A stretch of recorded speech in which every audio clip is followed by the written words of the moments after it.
You turn my mourning into dancing.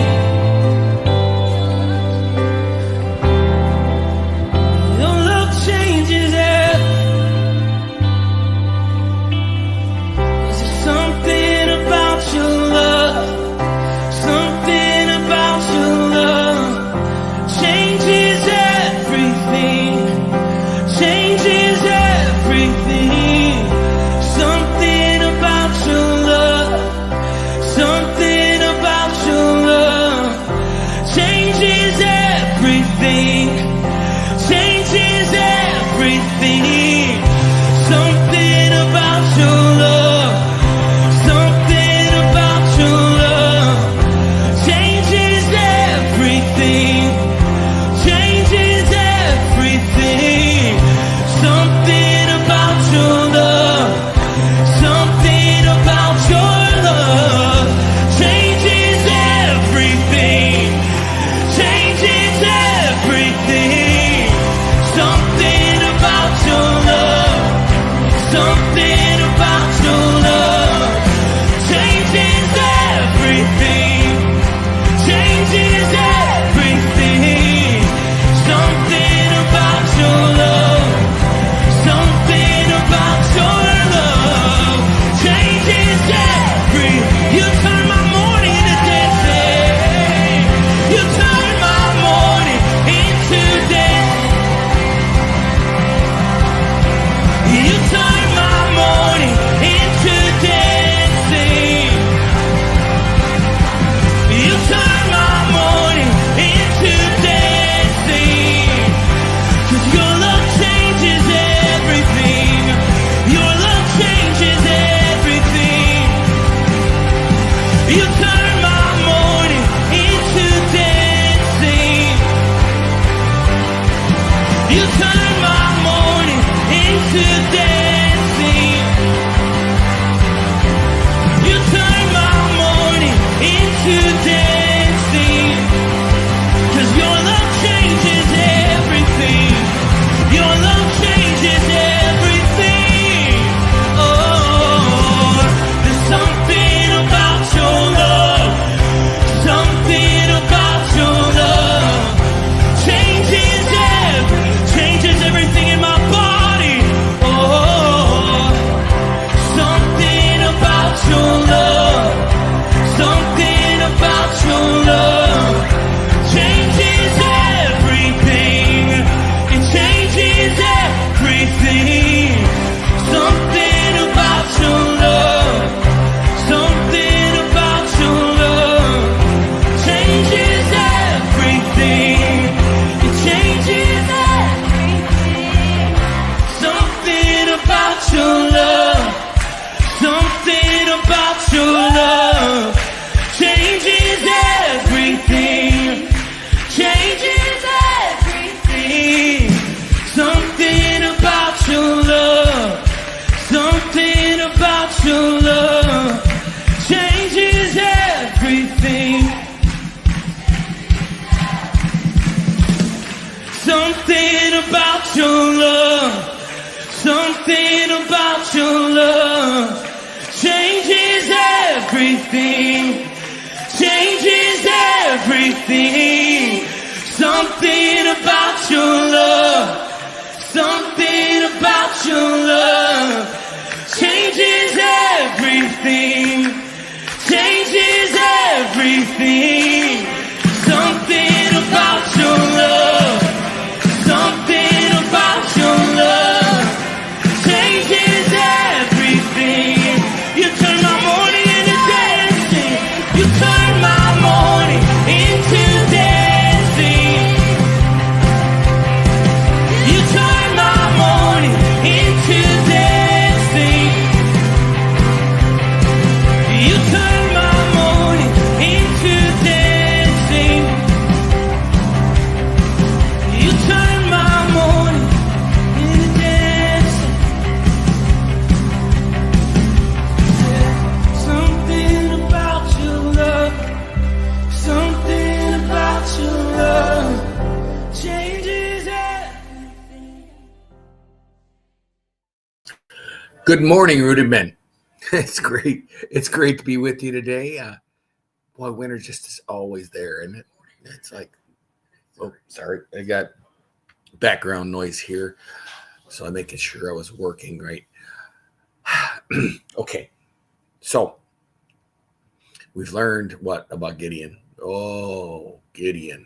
This is a great story. It has so many different themes, but I think the one that always sticks out to me with Gideon is this dude has got questions. Man, he is always asking questions. To me, if God calls me and says, do this, I would think he's going to do this because that's how you write things in the book, right? That's how people of God react. We know that's not true. We know that without a doubt, almost all of us fail. And many of us question God when it comes time to do what we're supposed to do. But first, let's see who's here. All right. It says I have 11 people online.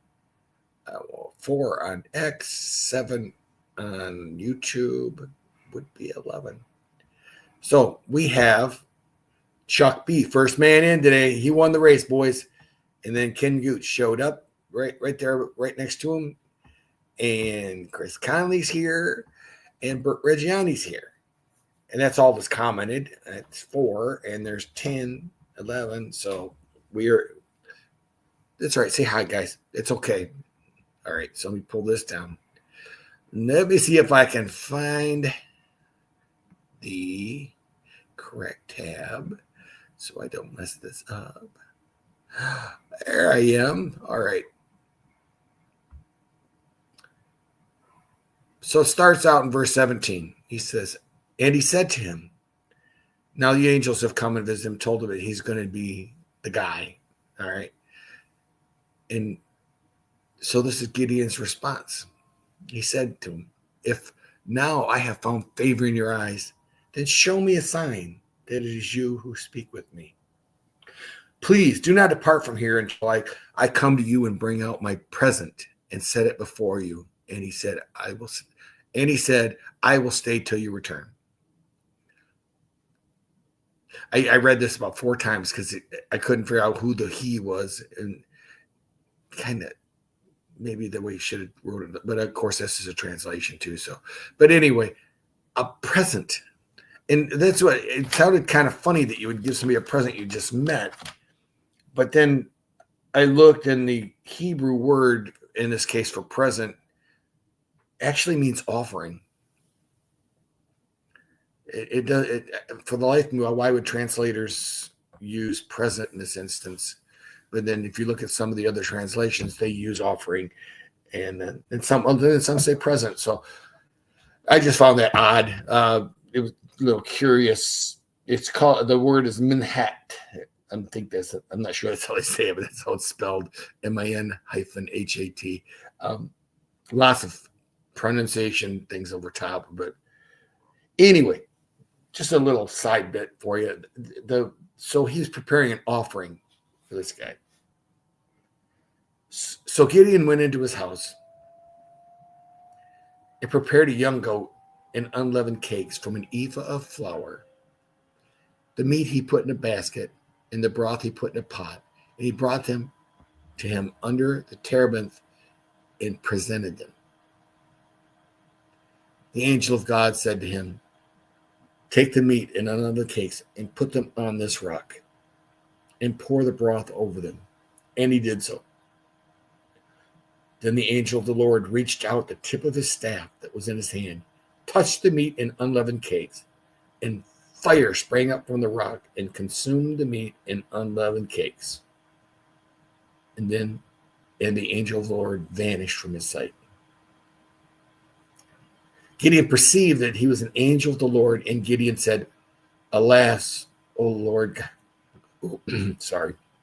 Alas, O Lord God, for now I have seen the angel of the Lord face to face. But the Lord said to him, peace. Peace be to you. Do not fear. You shall not die. Why would he think he would die? Old Testament law. I think we can go back to Moses in the Old Testament. in the book of Exodus, asked to see God. He said, please show me your glory. And this is from Exodus 33:18, if you're interested. Please show me your glory. And he said, I will make my goodness pass before you and will proclaim before you my name, the Lord.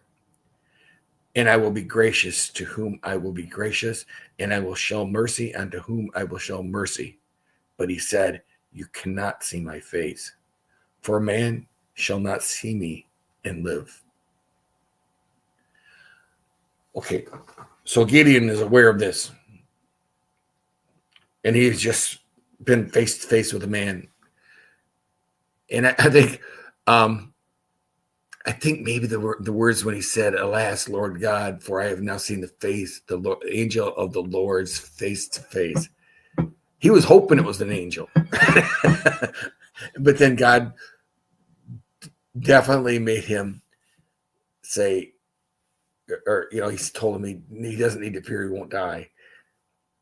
And that's where Gideon built an altar to the Lord and called it the Lord is peace. To this day, it still stands. Oprah. How many people read Oprah and go, oh no, which belongs to the Ebersites. There's a common theme, as I said before, that he fears. I mean, he's questioning. And Gideon is not. Oh wait, let me pull this down. We're done reading for today. How's that sound? Hold on. So Gideon is not totally fully on board yet, and you'll read in the coming chapters. He's got more questions. He's got more doubts.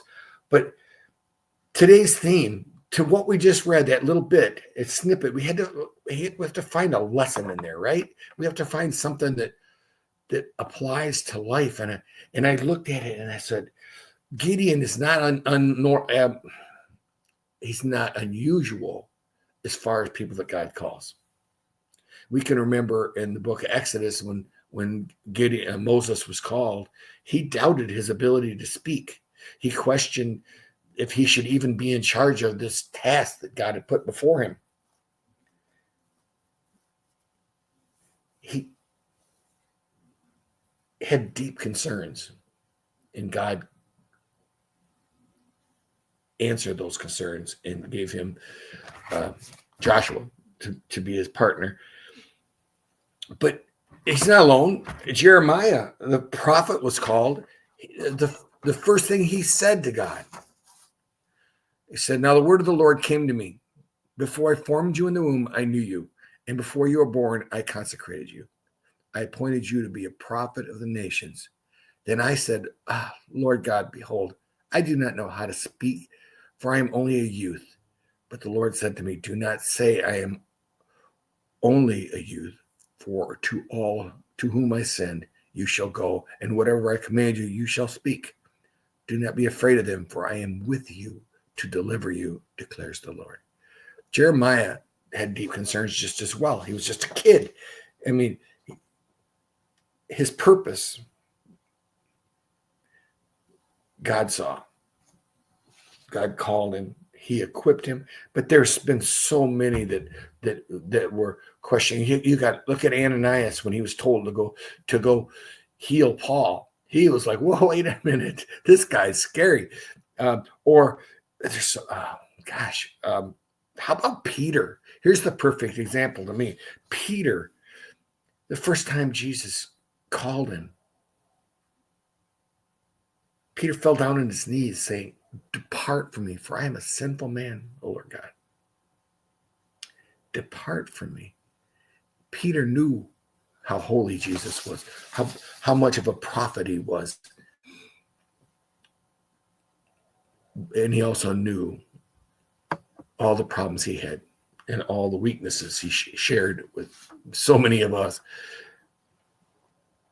Can any of us see ourselves in these situations? I can tell you myself that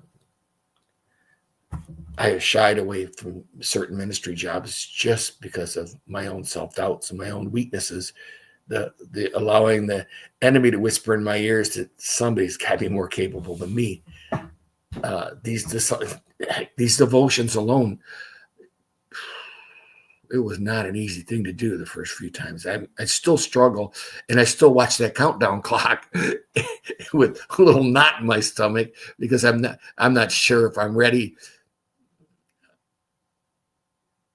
We all go through these things. It's not an abnormal thing. It's some of the greatest rewards we'll have in our life will come when we look at something that's terrifying. It's something that scares us to death. And we say, okay, I'll do it. It might be, for some, it might be speaking in public. For others, it might be leading a Bible study. For maybe your biggest fear is being out in public in a situation where people are expecting you to say something. Speaking at a funeral or speaking at a birthday party or at a wedding. So many of us are put in situations that make us uncomfortable. And we see it, the more uncomfortable the situation, the greater task God has for you there. We look at the story of Gideon is a cute story. It really is a really good story because Gideon, God makes this whole adventure so terrifying and so unbelievably difficult that it has to be a miracle, that it can't be anything short of that. So in our lives, when we're asked to do something a little scary, it may end up being the best reward you'll ever have in your life. It might be the thing that makes you continue. I think that allows us to grow internally.